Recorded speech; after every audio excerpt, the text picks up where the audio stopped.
Steve, always great to see you, man. Thanks. Thanks, Buck. Appreciate it.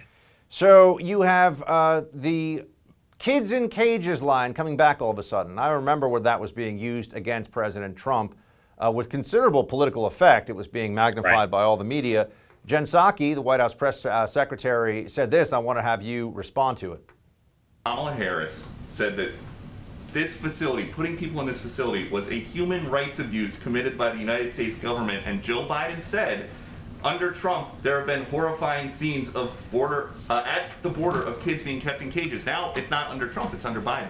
This is not kids being kept in cages. This is a facility that was opened that's going to follow the same standards as other HHS facilities. It is not a replication, certainly not. That is never our intention of replicating the immigration policies of the past administration, but we are in a circumstance where we are not going to expel unaccompanied minors at the border. That would be inhumane. This is our effort to ensure that kids are not in close proximity and that we are abiding by the health and safety standards.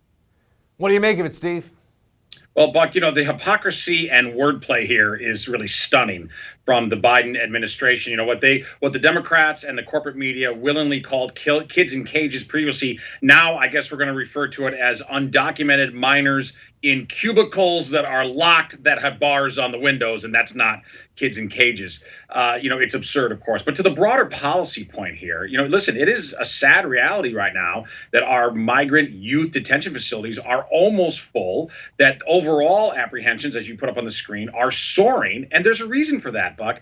People are smart. People respond to incentives in the real world, and would-be trespassers, illegal migrants into this country, have been incentivized by Joe Biden and his effectively open borders policy. Now, they never use that phrase, of course, but that's exactly what he's instituting. What has he already done? He's already suspended all deportations. He is already starting to dismantle the Remain in Mexico policy that was so successful in preventing and prohibiting the abuse of our generous asylum practices in the United States. And then even beyond that, what he wants the Congress to do, of course, is give full amnesty, full citizenship to people who broke and entered into the United States. And on top of that, generous benefits that are intended for citizens, things like taxpayer-financed healthcare. So what we already see, I think it's just so important, Buck, while Washington, D.C. was dithering on a ridiculous, farcical impeachment, the border is already, unfortunately, percolating with a looming crisis that is only going to get worse once the weather there becomes more hospitable. I fear this could be a spring of absolute chaos and crisis at our border.